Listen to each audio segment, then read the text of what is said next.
Assalamualaikum warahmatullahi wabarakatuh. Alhamdulillah, we are back with a new episode of AI and You produced by Batrisyia Afrina. Thank you for joining me, your host, Sheikh Muhammad Saifuddeen, the Sheikh Muhammad Salleh, on AI and You, a program that explores and discusses issues on artificial intelligence or AI from the perspective of Islam.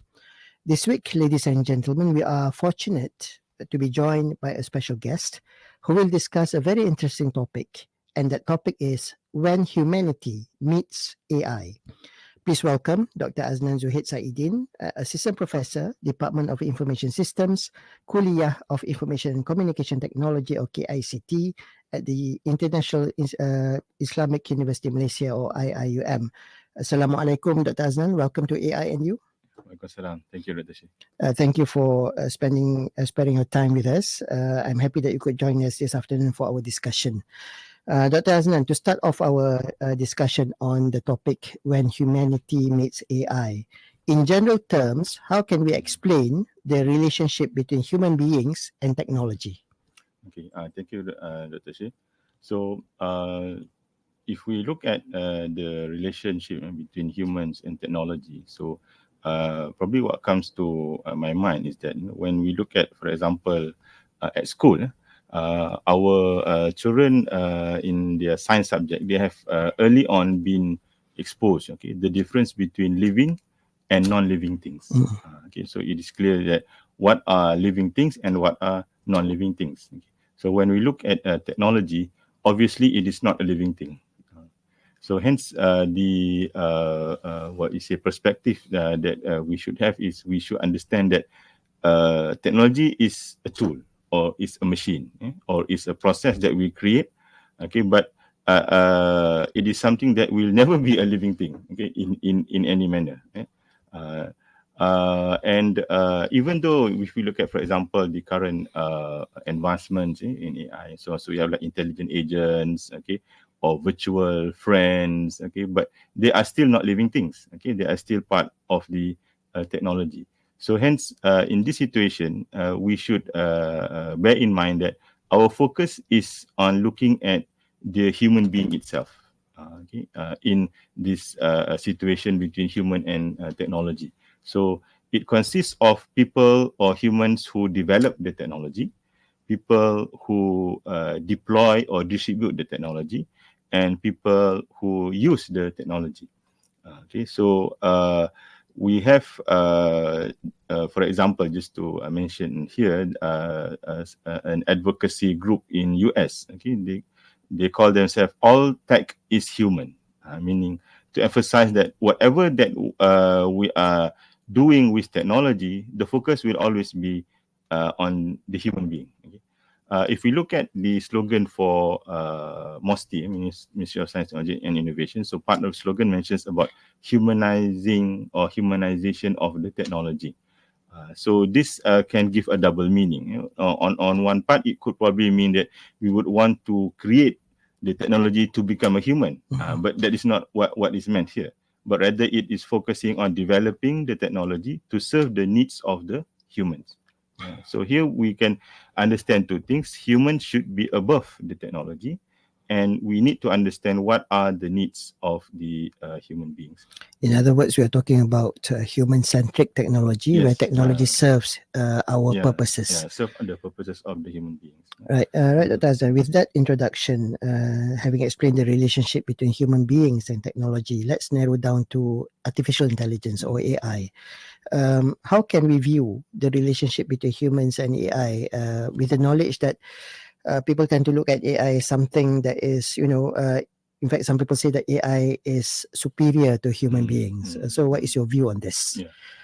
So because AI is just one of the many technologies that we have, okay, although we understand, okay, in terms of its potential and so on, but nevertheless, it is still a technology. So hence, our perspective is that AI is and must always be considered as a tool or as a quote-unquote machine, not another kind of species, or another kind of living organism.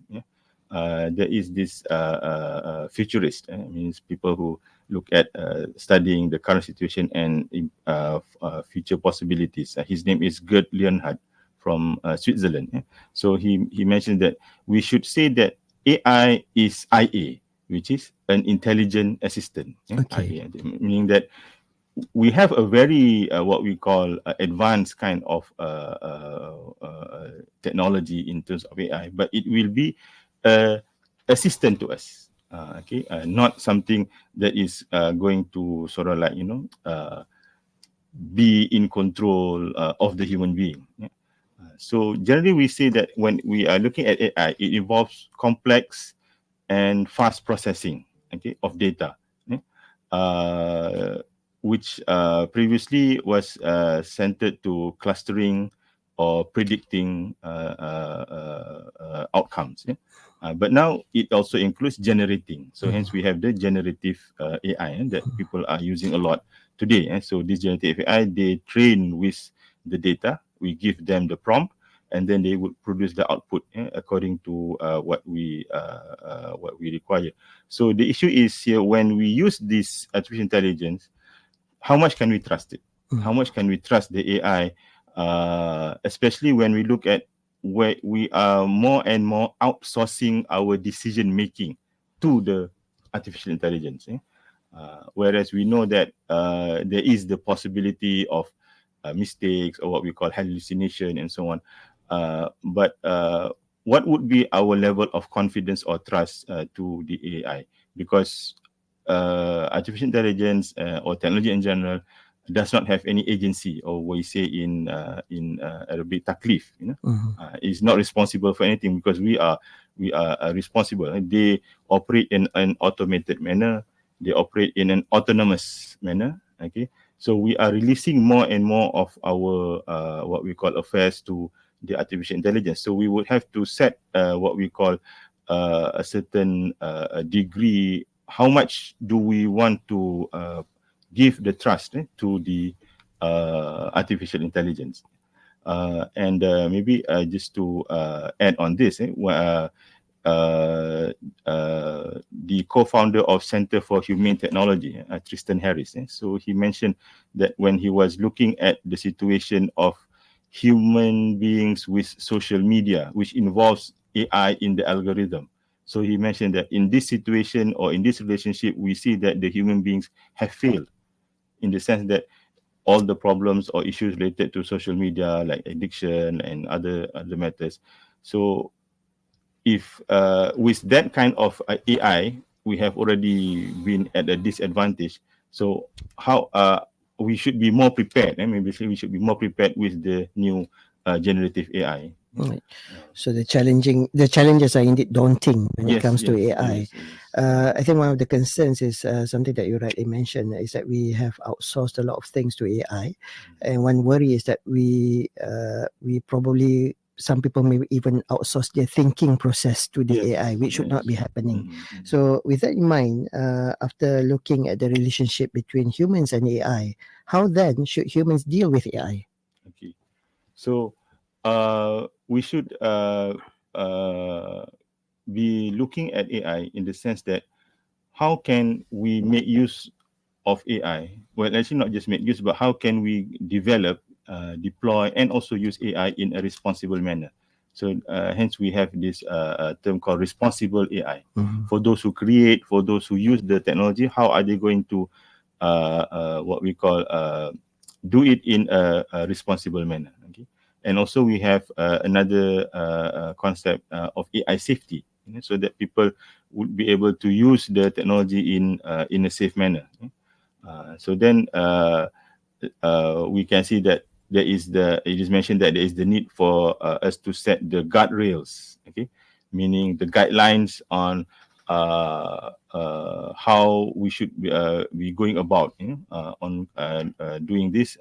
What would be the guide for the human beings that are involved in the development, in the deployment, and also in the use of AI itself.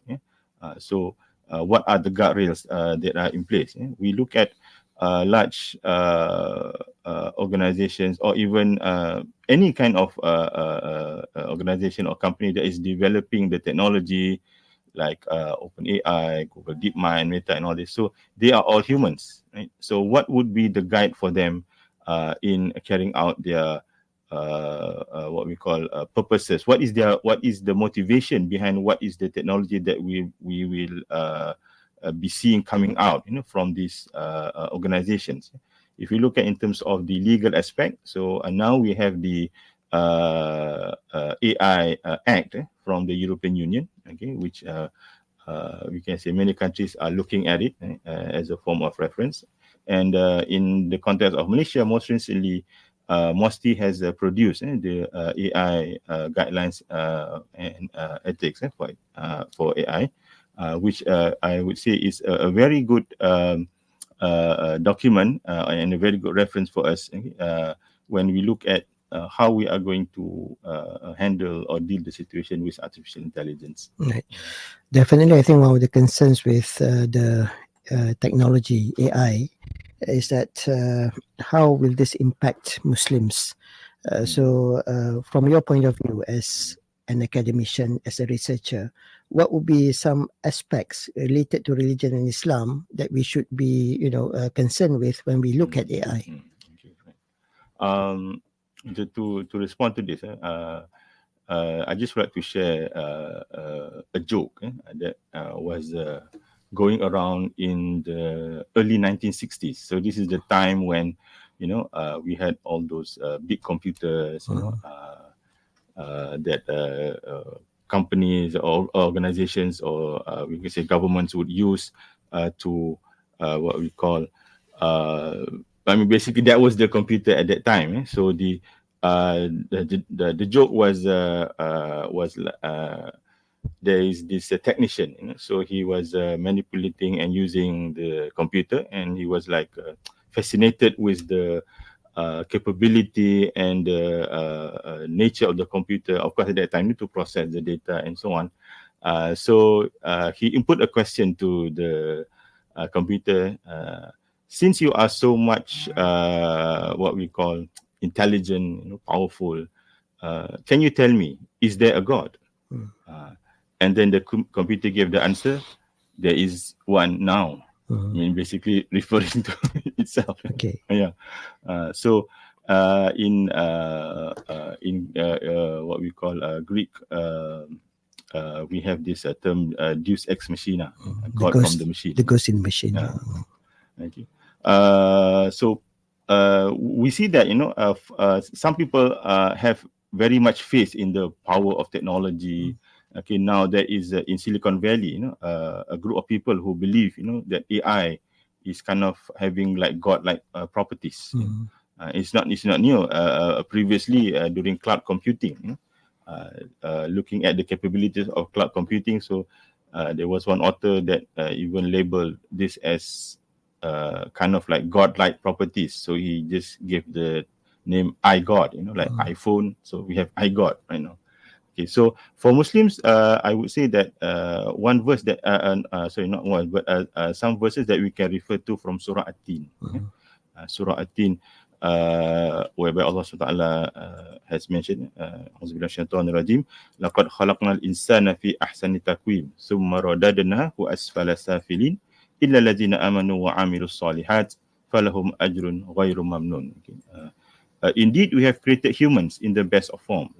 Then we return him to the lowest of the low, except for those who believe and do righteous deeds, for they will have a reward that is uninterrupted.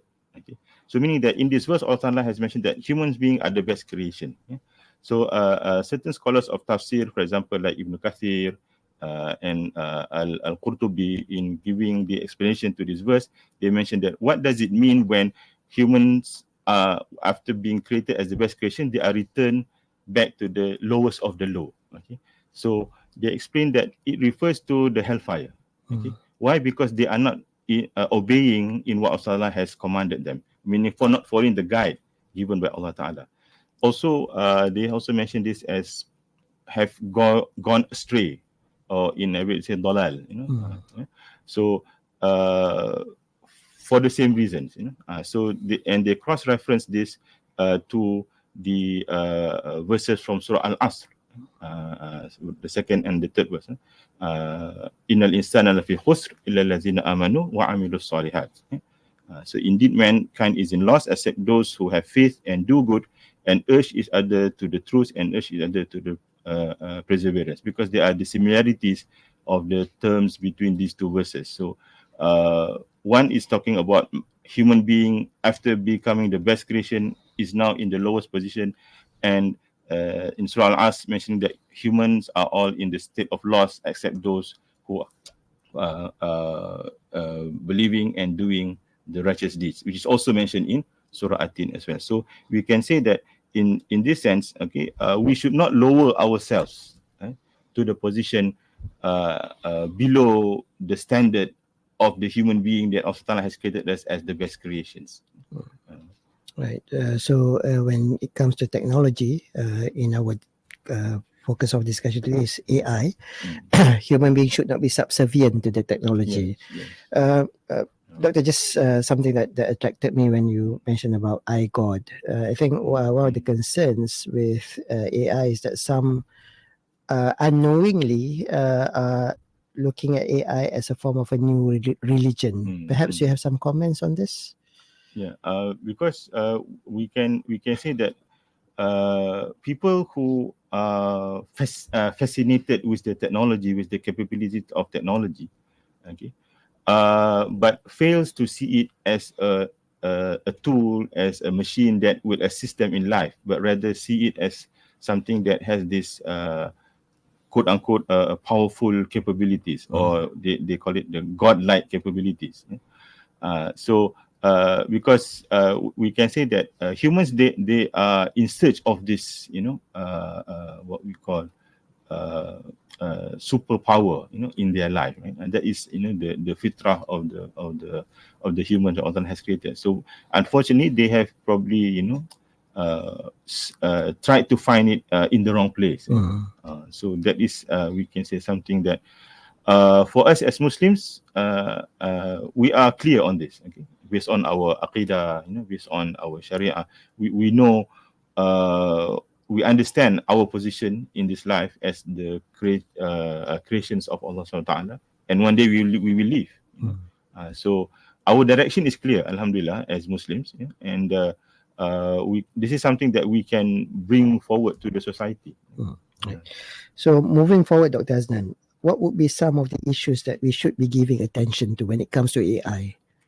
Okay, if you look at the present situation, so like we mentioned just now, the efforts done by authorities, and also we have seen various government policies, also efforts by civil societies, and we can also see the public has also shown awareness, and people in the field of AI also have shown awareness. We have read many of the experts giving their opinions and so on. So this gives, we can say, a promising outlook.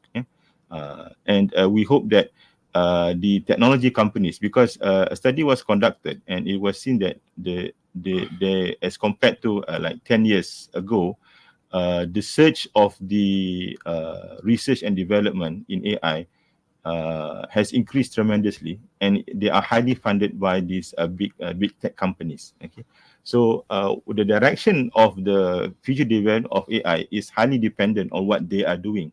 So we hope that they also understand their responsibility. Okay, but unfortunately, we can see some one or two incidents which might not be that promising. Like for example, in terms of in Google, okay, they have disbanded their ethics team, and recently we had several employees from one of the companies expressing their concern about what is going on in the development process of their company. They like give like an open statement on this.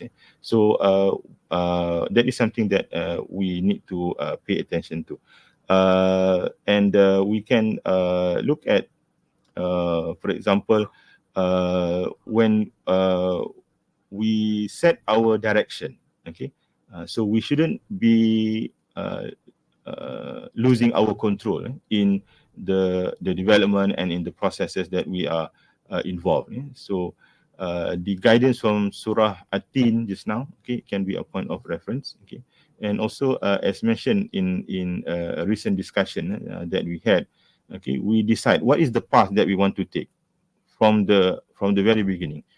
Is it the past that we want AI as a tool, or is it a past that we want to create AI as another living species? Okay. So if at the beginning, if our direction is clear, the path that we have chosen is clear, so we know where are we heading to, what kind of development that should be done, okay, and how people can benefit from this, from the AI technology. I think one of the challenges that we have is that our children and grandchildren, they are basically digital natives. They are born into a world where AI is already part of their lives. And I think one of the challenges for parents today is to educate the children on how to use AI responsibly and how to use AI ethically and how to treat AI as a tool and not as something that is superior. So, in your opinion, how can we make sure that the parents of today are able to educate their children with the necessary skills to use AI wisely? I would say that probably one of the first things that we can do is, first of all, have some understanding about the technology itself. Like what does it do? Okay, and how does it work, and so on. So we can get used a bit to the technology, but the way in what we call educating or explaining, okay, to the younger generation, okay, that no matter how sophisticated a certain application or a certain tool or a certain technology that you are using, this is something that is created by a human being, and there will be we can say some flaws in it. Okay, it is not perfect. Okay, and at the same time, we also have to make them understand that this is created with a certain purpose. Okay, so we can try and make them understand what's the purpose, of when you use a certain application or when you use a certain technology. Okay, what is it that you want to achieve? And it is something that should not go, we can say, beyond the understanding or the nature of normal human being, but we see this as something that is a tool that can make or help to make our lives better or improve in a certain sense in carrying out the task that we want to do. But it is just like any other technology that has been developed. Like, for example, automotive technology, we have cars, okay, even nuclear technology, okay. So these technologies are developed, no matter how sophisticated they are done to serve us, okay, not to become something that is eventually can be seen as beyond the human being. I think it goes back to what you said earlier, that we should view AI as IA, intelligent assistant. Okay, Doctor, we're coming towards the end of our program. Perhaps if we can share some thoughts with our listeners in terms of some concluding remarks to our topic today. Yeah. So, of course, we are living in a very challenging times. Okay? Post-normal times. Some people say. So, we should try and make some effort a bit, to try and understand what is happening, what is going on, and how does it affect our daily lives, especially because we can expect to see things changing and so on. How fast things are changing, and how much of the impact that would be on our daily lives, as people, as members of the public, members of the society. So these are the things that we should be aware of, and basically to have a certain level of awareness, and not just simply ignoring these things, because eventually they would be coming to various aspects of our life, just like before. In terms of ICT and internet and online activities. So previously, these things were not the normal thing. Now it is like second nature. So if we are having the proper mindset and also the proper understanding, I would say inshallah we would be able to prepare ourselves for any challenges that may be coming. Inshallah, definitely, whatever advancements in technology, it will also come with a lot of challenges that we have to address. And I think that is something that we have to admit. This is part of living in the current world. Yeah.